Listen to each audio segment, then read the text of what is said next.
In this video, you'll learn how to replace front brake pads and rotors on your Mazda CX-30. Starting with the front brakes, ensure your vehicle is safely raised with rear tire chocks in place and emergency brake engaged.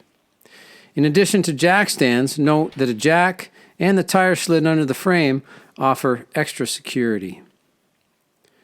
First, we'll remove the old pads and rotor. With the front tire removed, turn the steering wheel to better access the two caliper bolts located here. Break both bolts loose with a 13 mil ratchet and remove them.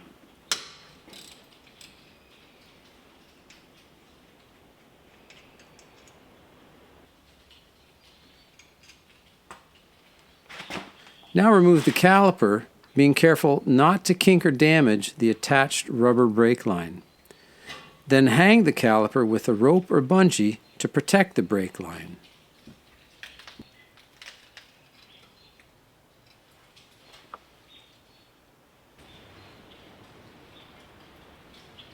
Next, slide both brake pads out.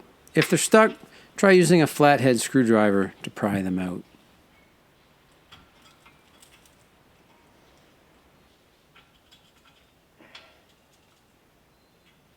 Using a 17 millimeter socket and breaker bar, break the two caliper bracket bolts loose and remove them and the caliper bracket.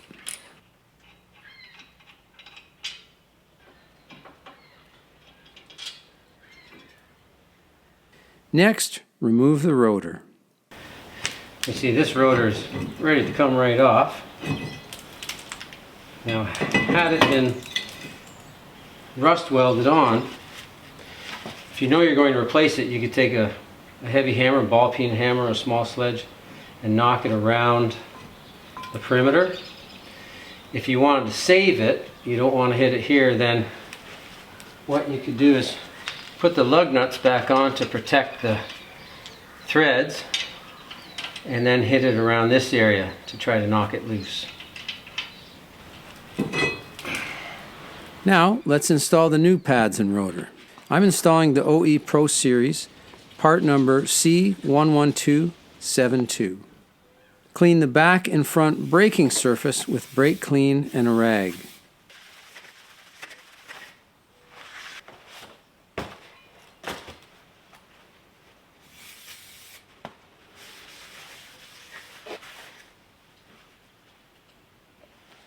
Using proper PPE, use a wire brush to remove rust from the hub surface.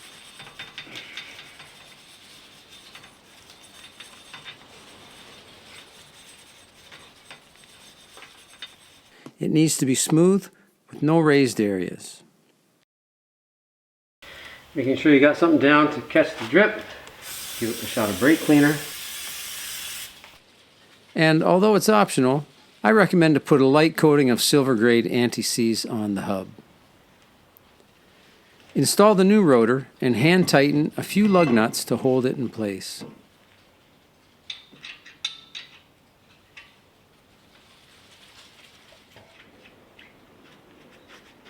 The next step is to clean up and install the caliper bracket. Remove the old brake hardware. It's a good idea to compare the old and new hardware to make sure they're the same.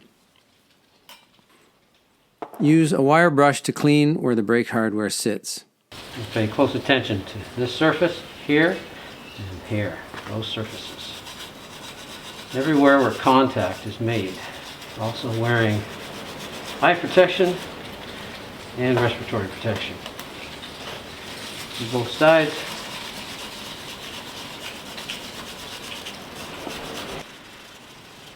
While you're at it, it never hurts to do a little extra cleaning.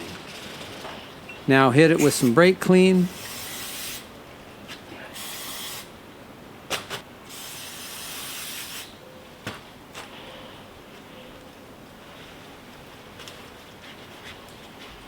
Careful not to get any on the boot.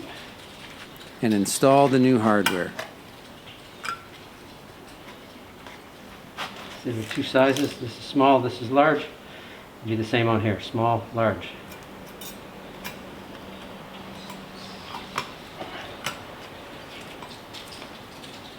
So now we're going to reinstall the caliper bracket with the 17mm bolts.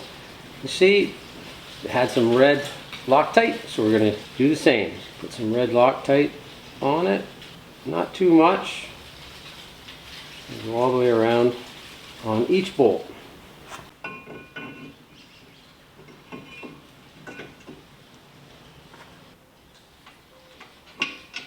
Finger tighten the bolts to start.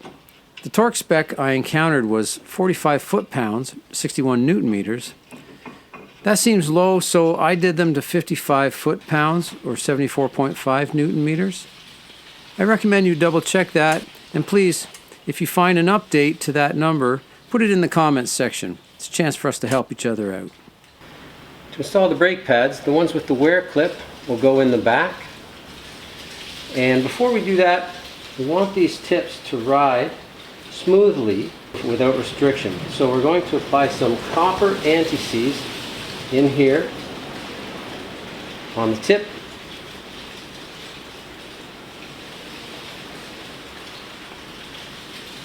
and on the back.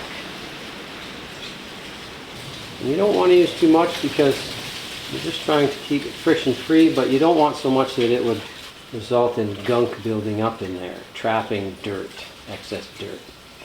And also on the brake hardware. Just enough to keep them nice and smooth. Watch you don't get any on the rotor surface.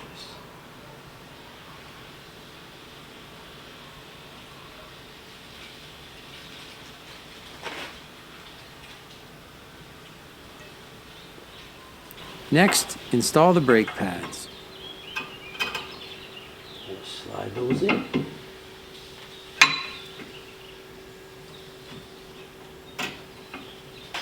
Now in these holes, insert these clips,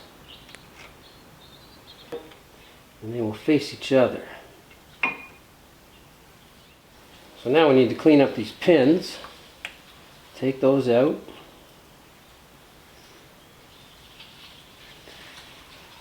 Clean them off.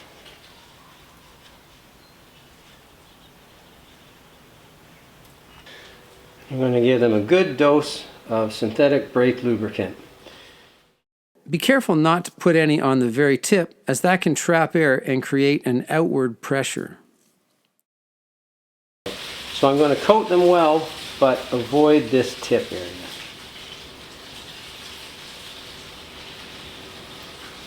I go right to the tip.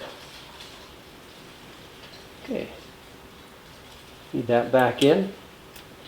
And after it's in, I just want to check that it's moving freely, which it is. Same on the bottom.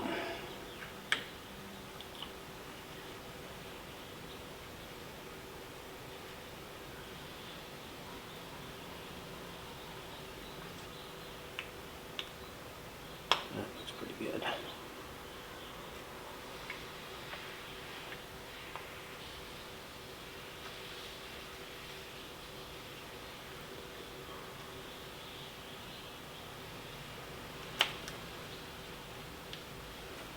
Yeah, that's moving nice. Next, push back the caliper piston. Before pushing back the caliper piston, go into your hood and loosen off the cap of your brake fluid fill reservoir to allow the brake fluid to fill back into the system. So now I'm ready to reset that caliper piston. Before I do, put some brake clean on a rag and clean up around here. So we want it just so we don't back any dirt into that ring. Just clean that up.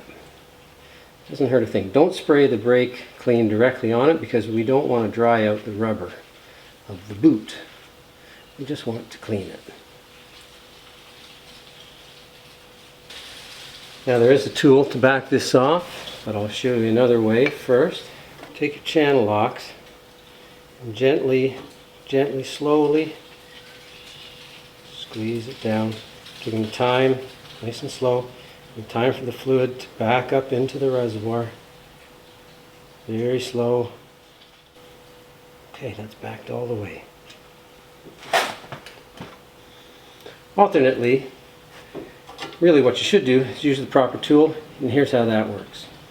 Take the old brake pad and take your compressor tool, and then slowly you want to compress this very, very slowly. You can see it moving back.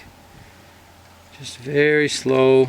Gives a chance for all the fluid that's in here to back up into the system.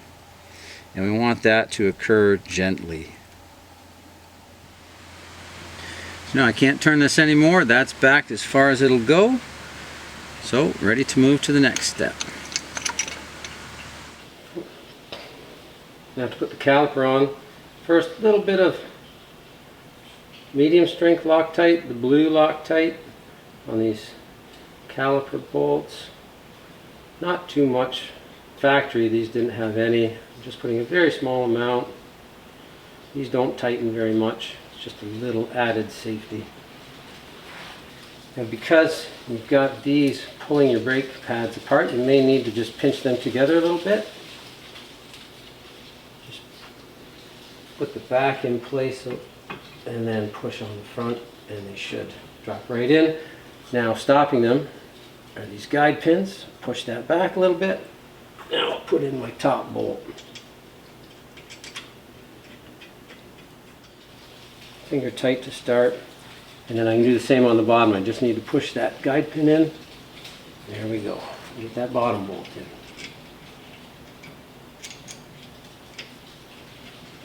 Tighten those in with my 13 mil.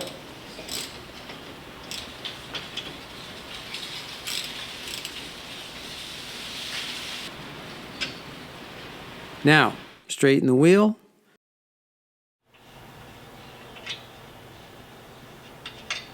Replace the tire.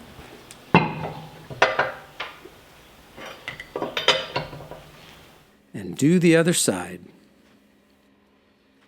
Once you're done, replace the brake fluid reservoir cap, get in, pump the brakes until firm,